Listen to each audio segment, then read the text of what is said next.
model হস্পিটেলৰ কথা আপুনি যেটো সুধিছে ইয়াতে যিসকল ৰোগী তেওঁলোকক যেটো খাদ্যৰ যেটো তালিকা এই তালিকা মতে ইয়াতে খাদ্য দি থকা নাই মই ইয়াৰ ওপৰত তদন্ত কৰাৰ কাৰণে ব্যৱস্থা মানে তদন্ত কৰাৰ কাৰণে নিৰ্দেশ দিলোঁ আৰু এই নিৰ্দেশ মতে যদি দুখী সাব্যস্ত হয় যিজন সাপ্লাই ইয়াতে সাপ্লাই কৰে খাদ্য তেখেতৰ ওপৰত আমি ওপৰত লিখিম তেখেতে কিয়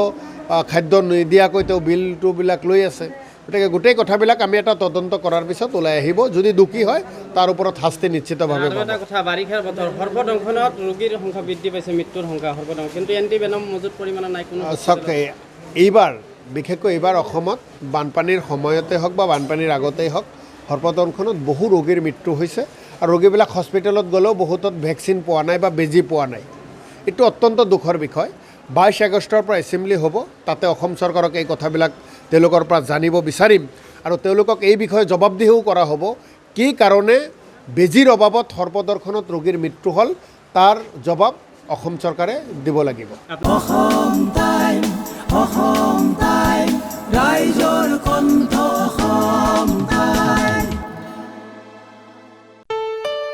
ঘৰত আনন্দ আৰু সম্পৰ্কৰ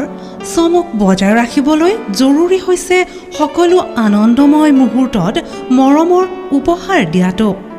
সেইবাবে মধুশ্ৰী জুৱেলাৰ্ছে আনিছে সকলো ৰঙীন ক্ষণৰ বাবে বিশেষ গহনা হীৰাৰে হওক সোণৰে হওক বা ৰূপৰে হওক শ্ৰেষ্ঠ ডিজাইনছ আৰু হলমাৰ্কযুক্ত গহনাই ৰাখে সম্পৰ্কক নিখুঁত তেনেহ'লে আজিয়ে আনক আনন্দ মধুশ্ৰী জুৱেলাৰ্ছৰ সৈতে যোগাযোগ কৰক 7028000341 নাইবা ভিজিট কৰক LNB ৰোড নলবাৰী অসম